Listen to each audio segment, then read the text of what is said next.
केरवा के पतावा पे न्योता पे ठवानी न्योता करीना स्वीकार जी। हाँ लिहिनाया रख मोर आदित्य गोसाइया परती के सुन ली पुकार जी।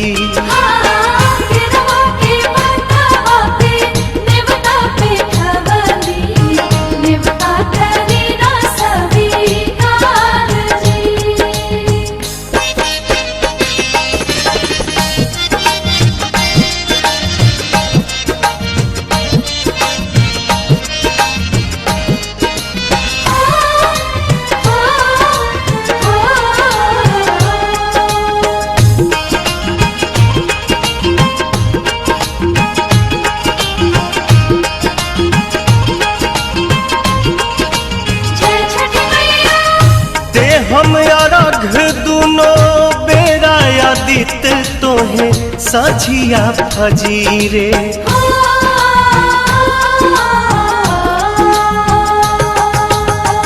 दूसरा अरघ देके मानव आशीष आके गंगा के तीरे।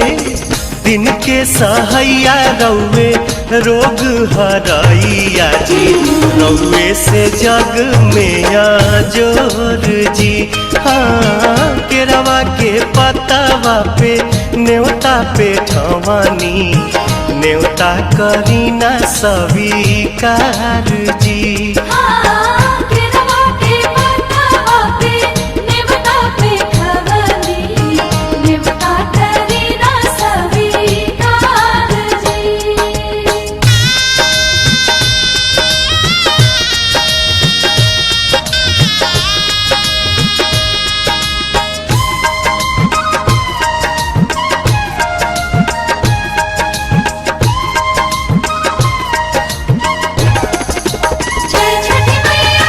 नजरी के कोर से करिले अजोर जग रौवे से जागेला।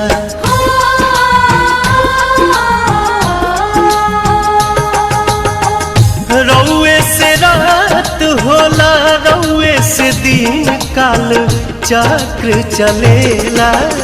हर साल करब बरत आई छठी घटिया हमनी पकड़ब उपकार जी। हाँ लिहिनाया रघ मोर आदित्य गोसाइया बरती के सुन ली पुकार जी।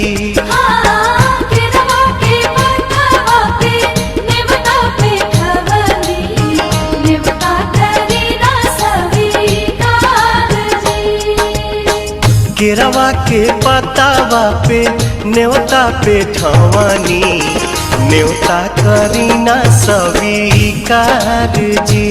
हाँ लिहिनाया रघ मोर आदित्य गोसाइया परती के सुन ली पुकार जी।